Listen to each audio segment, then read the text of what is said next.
Hey peeps, thanks for tuning in. This is my YouTube channel. This is where I discuss things that I find fun and interesting, mostly television, mostly RuPaul, which is what we're going to talk about today. It is the end of RuPaul's 3-week test run for his new talk show, the RuPaul Show. I really enjoyed it. There was something that I got out of every episode. As I've discussed before, I really enjoy like self-development and let's just call it what it is, self-help. So yeah, I really enjoy that. And each episode had a little tidbit you could take away and use and incorporate in your life. And I just had to step away and powder my chin because I don't know what's going on. It is 4 p.m. and it's still 92 degrees where I am living, and I don't thrive in the heat. I'm not very dramatic most of the time, but oh my god, every time when it's hot I just feel like I'm dying. I hate it. I hate it. I just need to move to Alaska or just a like nice normal place where I don't feel like dying for half of the year.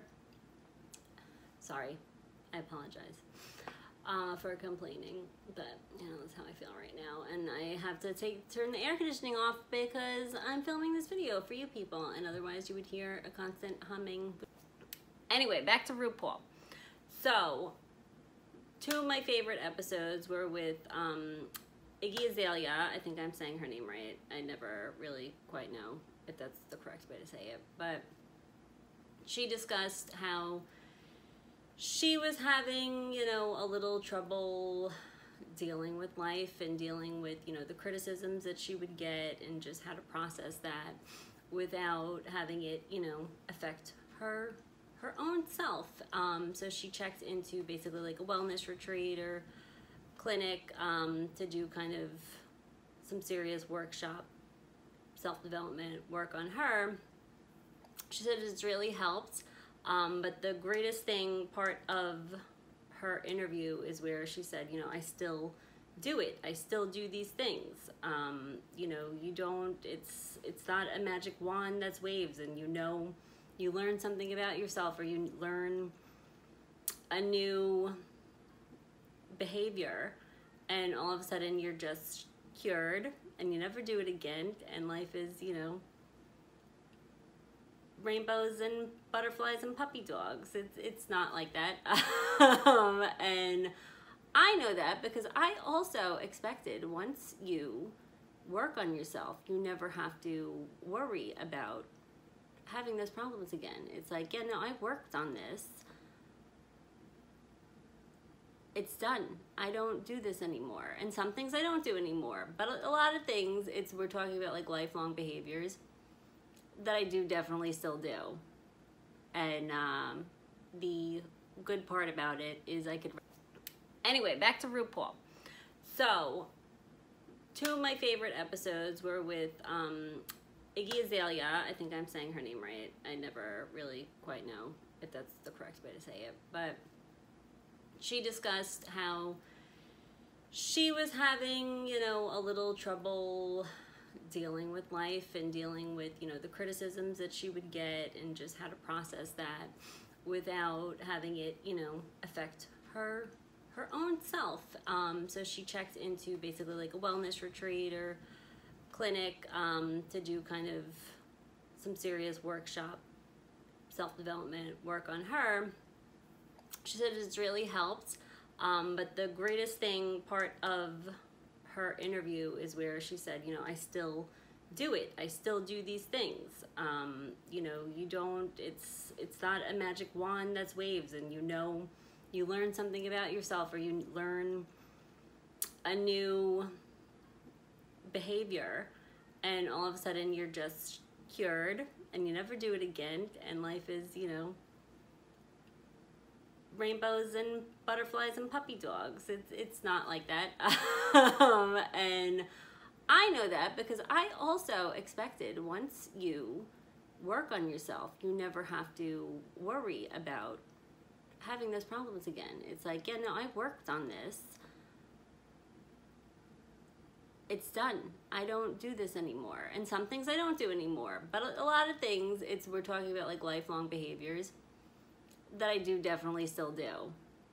And the good part about it is I could recognize it and, you know, do the healthy behavior instead. You know, just because you do something doesn't mean you can't, like, you know, go redo.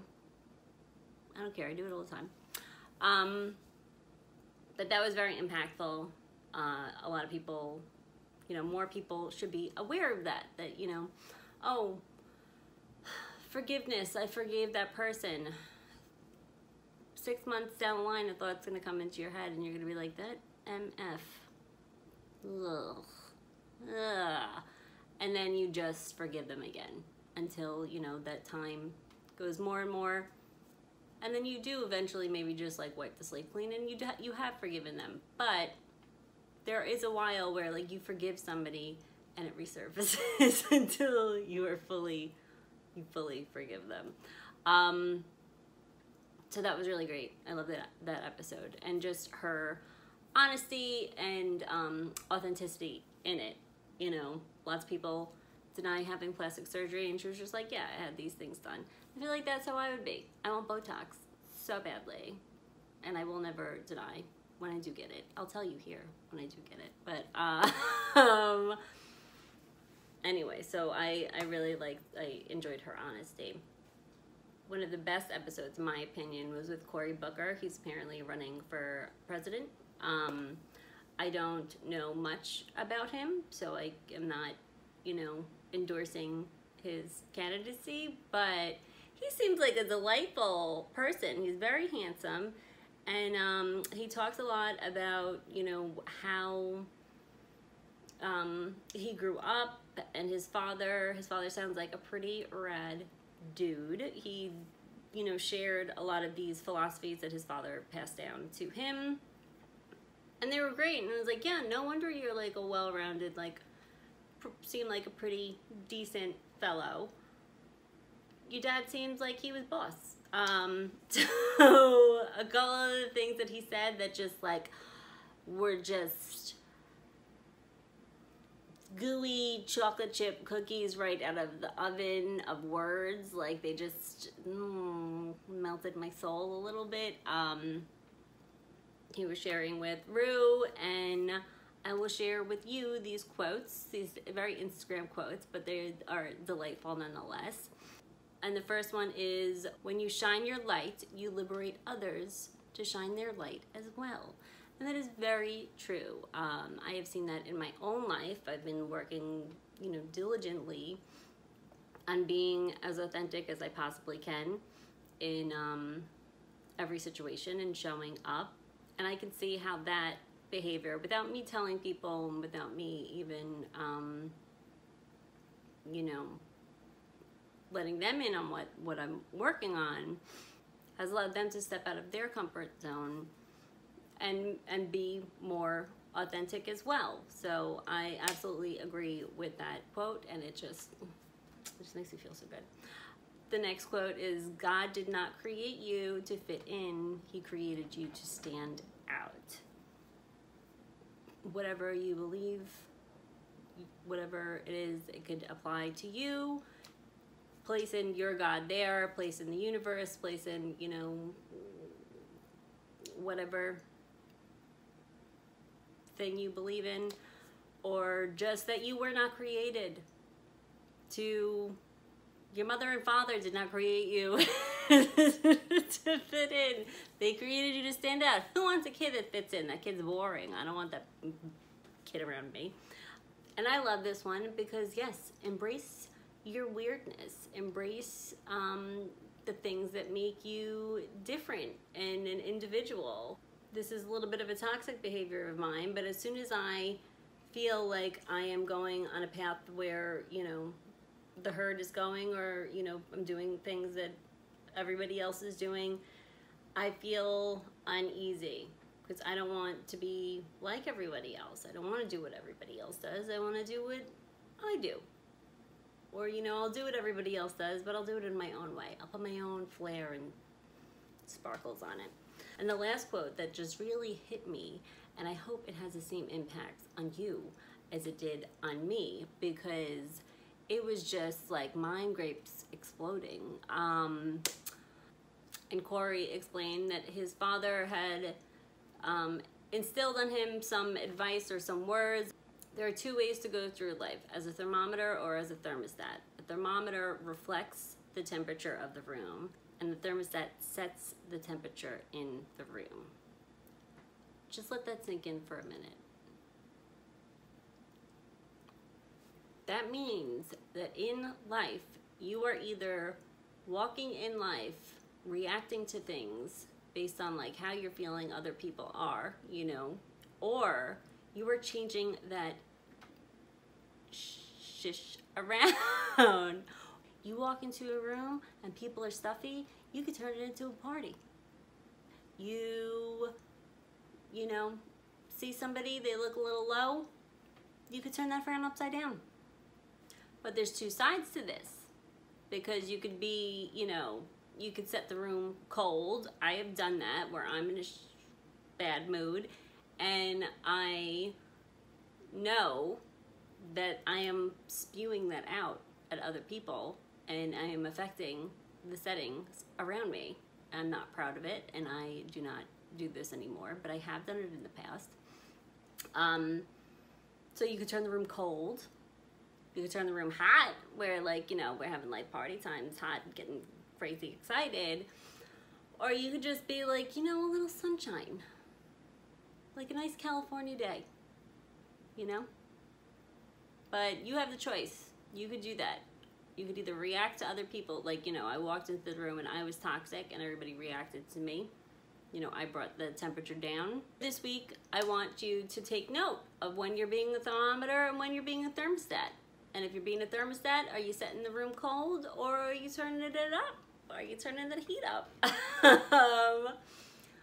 Really quick story, and then I'll have to wrap it up. But there was one day I was having a rough day at work, and when that is happening, I like to go outside and go for a walk and clear my mind, so, you know, I kind of shed the feelings that I'm having and come back fresh and new.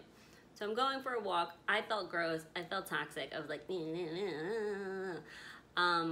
wait, and I was walking, and I was walking down the path. There was a man walking towards me, and he was on the phone, and I just smiled and said, hello, and he said, hello, and we continued walking our separate ways. And then, you know, as I came back, he was then walking the opposite direction again, and he was like, you have so much joy in you. You know, you said hello. Nobody says hello these days, and you just have so much joy. I want to get some of that joy in my life. How do I get some joy in my life?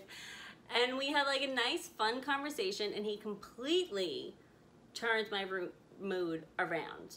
In this situation, he was the thermostat that I was reacting to. And I'm so grateful for this little exchange that I had with this man, because it taught me a huge lesson. I am sweating right now.